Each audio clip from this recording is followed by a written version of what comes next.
Chicago ধর্ম মহাসভায় তাঁর অভূতপূর্ব সাফল্যের সুবাদে স্বামী বিবেকানন্দ তখন আমেরিকার অভিজাত মহলে সুপরিচিত নাম। 1894 সালের মার্চ মাসে শিকাগোতে থাকাকালীনই একদিন বিখ্যাত অপেরা গায়িকা মাদাম এমা কালভে তাঁর সঙ্গে দেখা করতে এলেন।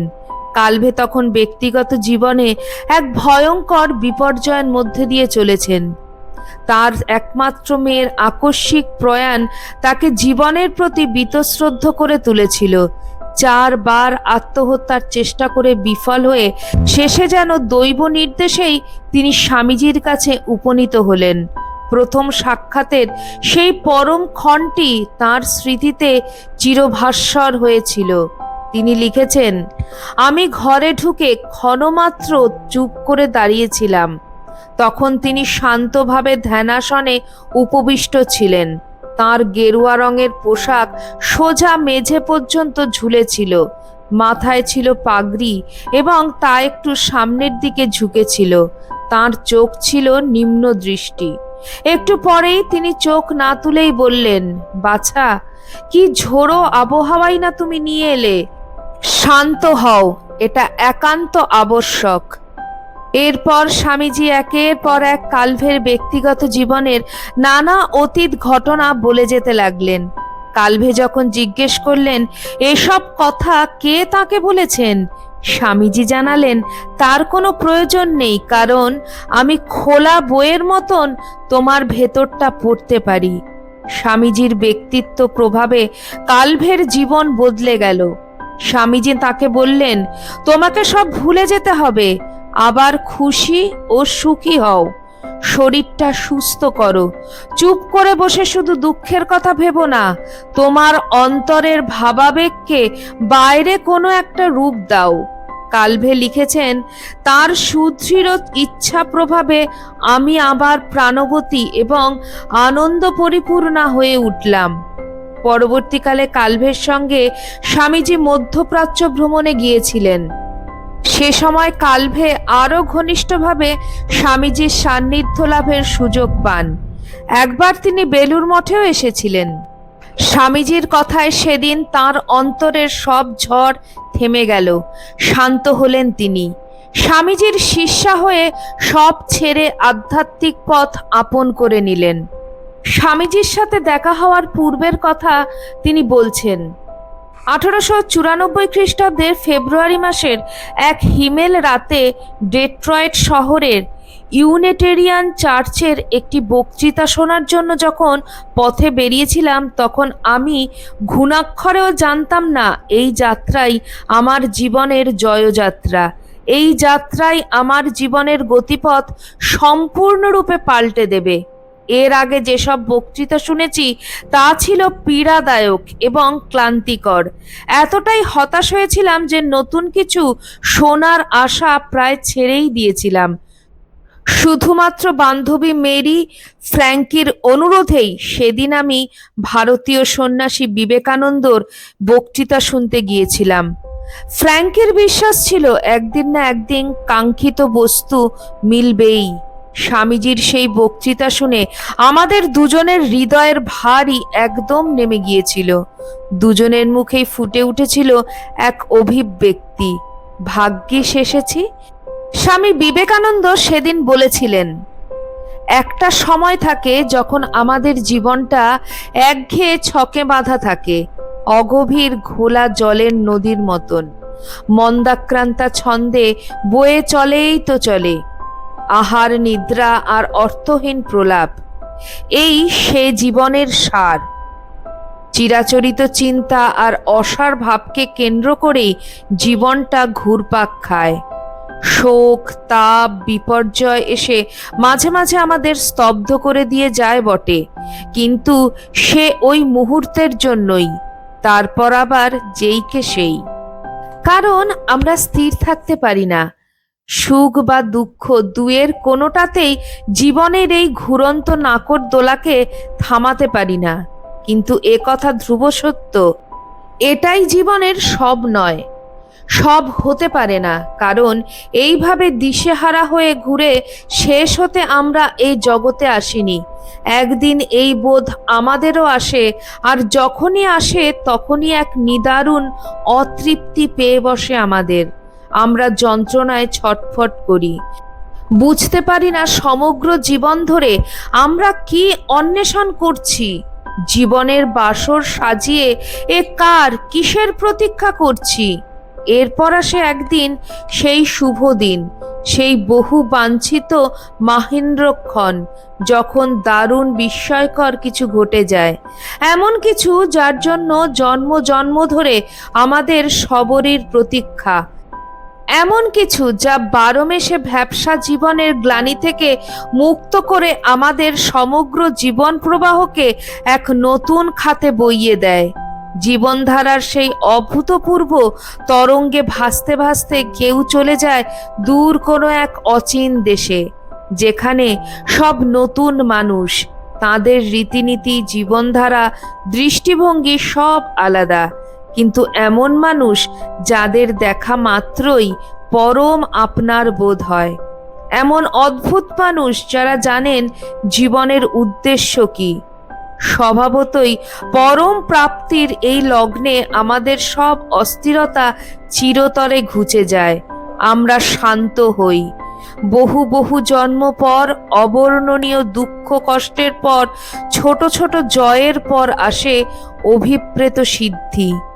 এই সূক্ষ্ম ধারাটি বুঝতে সময় লাগে, কিন্তু একটা ছোট বীজই কালে কালে বিশাল বটবৃক্ষে পরিণত হয়।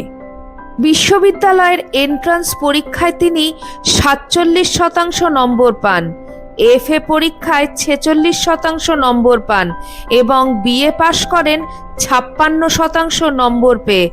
অথচ এই মানুষটি সারা পৃথিবীকে শিখিয়ে গেলেন। স্বামী বিবেকানন্দ সম্পর্কে একটি কথা একবার একটি কাগজে প্রকাশিত হয়েছিল। একটি পাগলা ঘোড়া রুদ্ধশ্বাসে দৌড়চ্ছে, পথ চলতি মানুষ চিৎকার করছে, বাঁচাও বাঁচাও। কে বাঁচাবে তখন? পথ থেকে পালাচ্ছেন মানুষ ছত্রভঙ্গ হয়ে। কিন্তু ও কি? কোথা থেকে একটা ছেলে ছুটে এসে ওই পাগলা ঘোড়ার মুখের বলগা ধরে ঝুলে পড়েছে। চতুর্দিকে রে রে রব, সবকিছু উপেক্ষা করে ছুটছে ঘোড়াটা, আর ছেলেটাও চলছে ঝুলতে ঝুলতে। অবশেষে তার দৌলতেই ঘোড়াটা আরো কিছুটা শান্ত হয়ে থামলো, আর গাড়ির যাত্রীরাও প্রাণ হাতে করে নামতে পারলেন। ধন্য ধন্য করে ছুটে এলেন সবাই। অতটুকু ছেলের কি সাহস! কিন্তু আশ্চর্য, এসব যেন কোনো ব্যাপারই নয়। এমন একটা মেজাজ নিয়ে ছেলেটা চলে গেল ভিড় কাটিয়ে, নিজের পথে আবার ভিড় কাটিয়ে। এই রূপক উদাহরণটি একবার একটি কাগজে প্রকাশিত হয়েছিল। এর কিছু বছর পরের কথা। রোগ জর্জরিত সন্ন্যাসী স্বামী বিবেকানন্দ একদিন মিশরে থাকা অবস্থায় একান্ত নিভৃতে কাঁদছেন। সেখানে উপস্থিত ছিলেন মাদাম এমা কালভে। কালভে আকুল হলেন, দুঃখ পাওয়ার কারণ জিজ্ঞেস করলেন। স্বামীজি জানালেন তিনি দেশে ফিরতে চান। কালভে জিজ্ঞেস করলেন কেন? স্বামীজি বললেন তিনি যে তার ডাক শুনতে পেয়েছেন। কালভে প্রশ্ন করলেন, কার ডাক স্বামীজি? স্বামীজি উত্তর দিলেন, পরমহংসদেবের ডাক। তিনি সব মনে করিয়ে দিলেন। কালভে আবার প্রশ্ন করলেন, কি মনে করিয়ে দিলেন স্বামীজি? স্বামীজি বললেন, মনে করিয়ে দিলেন আমি কে, কোথা থেকে এসেছি, কেন এসেছি, কি কাজ করতে এসেছিলাম, সব মনে করিয়ে দিলেন তিনি। কালভে আবার প্রশ্ন করলেন, আপনার কাজ কি শেষ হয়ে গিয়েছে স্বামীজি? আপনার কণ্ঠে এমন বিদায়ের ভৈরবী কেন? এরকম তো আগে কখনো শুনিনি। স্বামীজি উত্তর দিলেন, কাজ কি শেষ হয় কালভে?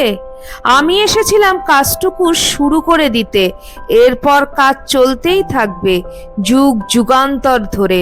প্রভুর কাজ, লয়হীন তার আলো, ক্ষয়হীন তার প্রেম। আমি তাঁর শ্রীচরণের দাস কালভে, আমাকে যে তার কাছে ফিরে যেতে হবে। কালভে বলছেন, এসব কি বলছেন স্বামীজি? আমি যে কিছুই বুঝতে পারছি না। স্বামীজি বললেন, যেতে আমাকে হবেই। দেশে ফিরে আরো 2-1টা কাজ বাকি আছে, সেগুলো সারবো, তারপর চলে যাব। সেদিনই পৃথিবীতে আমার শেষ দিন, আমার ছুটি। ঘটনাচক্রে স্বামীজির কিন্তু ইতিমধ্যেই 2বার হার্ট অ্যাটাক হয়ে গিয়েছে।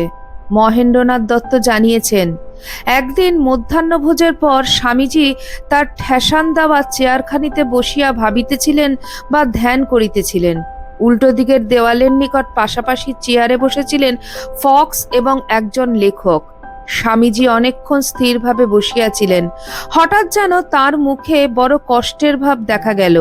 খানিকক্ষণ পরে তিনি নিঃশ্বাস ফেলিয়া ফক্সকে বলিলেন, দেখো ফক্স, আমার প্রায় হার্ট ফেল করেছিল। আমার বাবাকে এই রোগের কারণেই হারিয়েছি। প্রচণ্ড যন্ত্রণা হচ্ছিল। এটা আমার বংশের রোগ। মহান সন্ন্যাসী স্বামী বিবেকানন্দকে অনেকগুলি কঠিন রোগ বহন করে কঠিন দুর্বার পথ পেরোতে হয়েছিল। অবাক হতে হয়, এত শারীরিক যন্ত্রণা নিয়ে তিনি কেমনভাবে প্রায় নিঃসঙ্গ অবস্থায় এত অল্প সময়ের মধ্যে এমন সব অবিশ্বাস্য কাজ করে গেলেন। ব্যাধি যতই মারাত্মক হোক, স্বামীজি বুঝেছিলেন রোগকে প্রশ্রয় দিলে কর্ম কোনোদিন সম্পূর্ণ হবে না।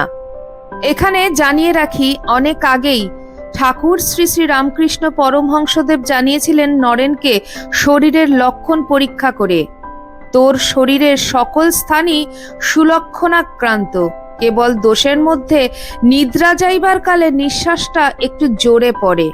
যোগীরা বলেন, অত জোরে নিঃশ্বাস পড়িলে অল্পায়ু হয়।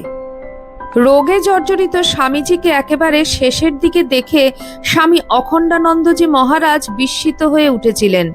তিনি বলছেন, স্বামীজিকে এত রুগ্ন আমি কখনো দেখিনি। ঠিক যেন একখানি ছায়ামূর্তিতে পরিণত হয়েছিলেন।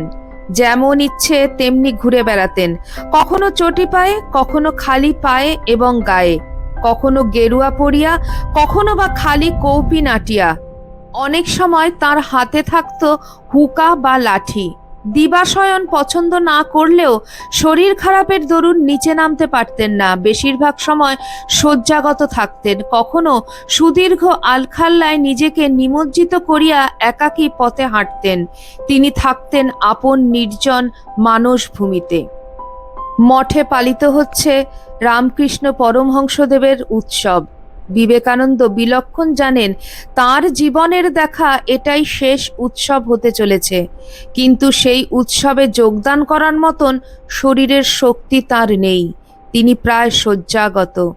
তার পা ফুলেছে, সমস্ত শরীরে জল, হাঁটবার শক্তিটুকুও নেই। গুরু ভাইরা বেশ বুঝতে পারছেন স্বামীজির অবস্থা আশঙ্কাজনক। সুতরাং উৎসব হচ্ছে, অথচ তাতে আনন্দ নেই। ভালো করে কথা বলতে পারছেন না। তবু পরের বছর উৎসব আরো কত ভালো করে আয়োজন করা যায় সেই বিষয়ে কিছু কথা বলছেন।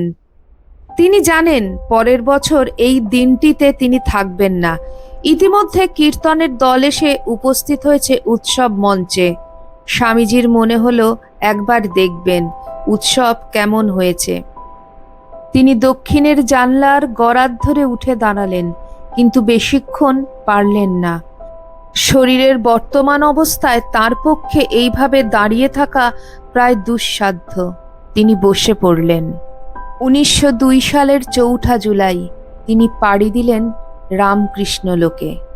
স্বামীজি কিভাবে তাঁর ঐশ্বরিক ক্ষমতার দ্বারা মাদাম কালভের জীবনের সমস্ত অন্ধকার দূর করে আলোয় ফিরিয়ে নিয়ে এলেন, তাই আজকে আমার এই ভিডিওতে আপনাদের সাথে শেয়ার করলাম। এবং তিনি নিজে কিভাবে একটু একটু করে রামকৃষ্ণ লোকে যাওয়ার প্রস্তুতি নিচ্ছিলেন, তাও আপনাদের সাথে আজকে শেয়ার করলাম আমার আজকের এই ভিডিওটিতে। আপনাদের কেমন লাগলো অবশ্যই কমেন্ট সেকশনে কমেন্ট করে জানাবেন। চ্যানেলের নতুন বন্ধুদের কাছে একান্ত অনুরোধ, চ্যানেলটি সাবস্ক্রাইব করে আমার পাশে থাকবেন, আর পাশে থাকা বেল আইকনটি অবশ্যই ক্লিক করে দেবেন, যাতে আমার পরবর্তী ভিডিওতে আপনার সঙ্গে আমার আবার দেখা হয়। ভিডিওটি ভালো লাগলে নিজের লোকেদের কাছে ভিডিওটি শেয়ার করে দিন। আজ এই পর্যন্তই। আবার খুব শিগগিরই দেখা হচ্ছে আপনাদের সঙ্গে কোনো একটি নতুন ভিডিওতে। সবাই ভালো থাকবেন, সুস্থ থাকবেন। জয় ঠাকুর, জয় মা, জয় স্বামীজি।